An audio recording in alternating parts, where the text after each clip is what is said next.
मैं आज आप सब के साथ भारतीय सेना के एयर डिफेंस मेजर्स जो कि हमने इंडियन एयरफोर्स के साथ मिलजुल कर तालमेल में लिए, उसके बारे में कुछ बातचीत करूंगा। इस विषय में मैंने कल भी कुछ टिप्पणी करी थी, लेकिन आज मैं इस युद्ध के अहम एस्पेक्ट के बारे में आपको थोड़ा और पर्सपेक्टिव देना चाहता हूं। हमें एयर डिफेंस ऑपरेशन सिंदूर के एयर डिफेंस की कार्रवाई को एक कॉन्टेक्स्ट में समझने की आवश्यकता है। मैंने आपको कल बताया था कि पिछले कुछ सालों में आतंक की गतिविधियों का कैरेक्टर जो है उसमें कुछ बदलाव आ रहा था। अब हमारी मिलिट्री के साथ साथ मासूम सिविलियंस जो कि अपना बचाव करने में विफल थे, उन पर भी हमले हो रहे थे। 2024 में जम्मू सेक्टर में शिवखोरी मंदिर को जाते हुए यात्री और इस साल अप्रैल में पहलगाम में मासूम पर्यटक इस खतरनाक ट्रेंड के विशेष उदाहरण हैं। पहलगाम तक पाप का यह घड़ा भर चुका था।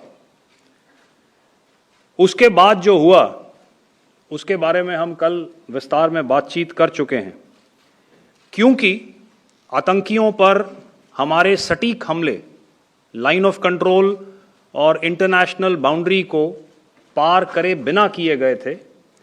हमें पूरा अंदेशा था कि पाकिस्तान का वार भी बॉर्डर के उस पार से ही होगा।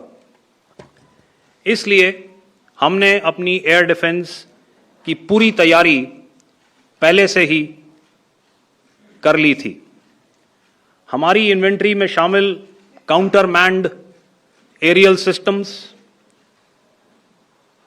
इलेक्ट्रॉनिक वॉरफेयर के साधन और एयर डिफेंस वेपन्स का इंडियन एयरफोर्स के इसी प्रकार के सिस्टम्स के साथ एक अनोखा मिश्रण किया गया।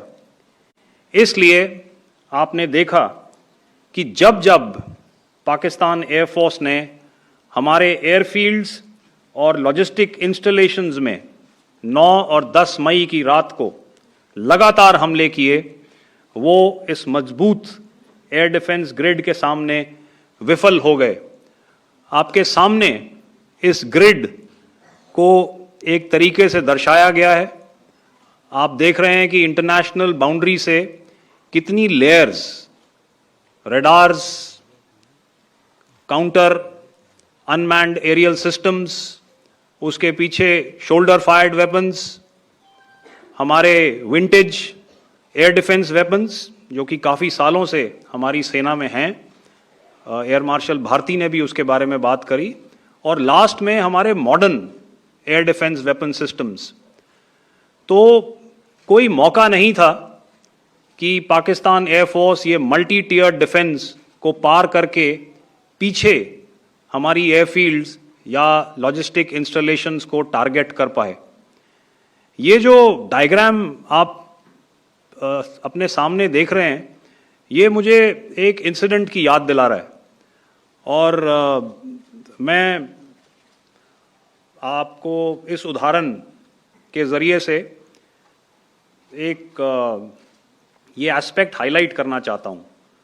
जब मैं स्कूल में था तो तकरीबन मेरे ख्याल से ये 70 का दशक था, और उस समय इंग्लैंड और ऑस्ट्रेलिया के बीच में, आज शायद क्रिकेट की बात भी करनी चाहिए क्योंकि मैं देख रहा था कि विराट कोहली ने टेस्ट क्रिकेट से रिटायरमेंट ले ली। कई भारतीयों की तरह वो मेरे भी फेवरेट क्रिकेटर हैं। तो 70 के दशक में ऑस्ट्रेलिया और इंग्लैंड की फेमस एशेज सीरीज चल रही थी, और उस समय ऑस्ट्रेलिया के 2 बहुत तेज गेंदबाज जो कि क्रिकेट हिस्ट्री में बड़ा उनका नाम है, जेफ थॉमसन और डेनिस लिली, उन्होंने अंग्रेजी बैट्समैन और उनकी बैटिंग लाइनअप को तहस नहस कर दिया था। और ऑस्ट्रेलियंस ने उस समय एक कहावत निकाली थी, that from ashes to ashes and from dust to dust, if Thommo don't get here then Lillee surely must. और अगर आप इस लेयर को देखें तो आप समझ जाएंगे कि मैं आपको क्या बताने की कोशिश कर रहा हूं। तो अगर आप सारे सिस्टम्स को पार कर भी गए तो आपको फिर भी एयरफील्ड या लॉजिस्टिक इंस्टॉलेशन या जो भी चीज को आप टारगेट कर रहे हैं उसमें पहुंचने से पहले कोई ना कोई इस लेयर्ड ग्रिड का सिस्टम जरूर गिरा देगा। जो दुर्दशा कल आपने पाकिस्तान एयरफील्ड्स की देखी और शायद आज भी एयर मार्शल भारती की प्रेजेंटेशन में, हमारी एयरफील्ड्स हर प्रकार से ऑपरेशनल हैं। यही नहीं, पाकिस्तान के ड्रोन्स और वेपनाइज्ड यूएवीज से की गई हमलावर कोशिशें भी इस ग्रिड के कारण नाकाम हुई और जो बचे कुचे ड्रोन्स थे उन्हें हमारे शोल्डर फायर्ड हथियारों से मार गिराया गया। मैं यहां पर अपनी बॉर्डर सिक्योरिटी फोर्स की भी सराहना करना चाहता हूं।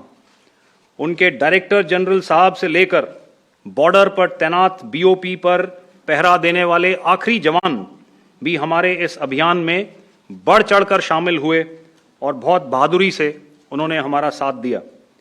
उनके काउंटर अनार्म्ड सिस्टम्स भी हमारे इस मल्टी टियर्ड एयर डिफेंस ग्रिड का हिस्सा थे, जिसके कारण पाकिस्तान की नापाक हरकतों का विनाश किया गया।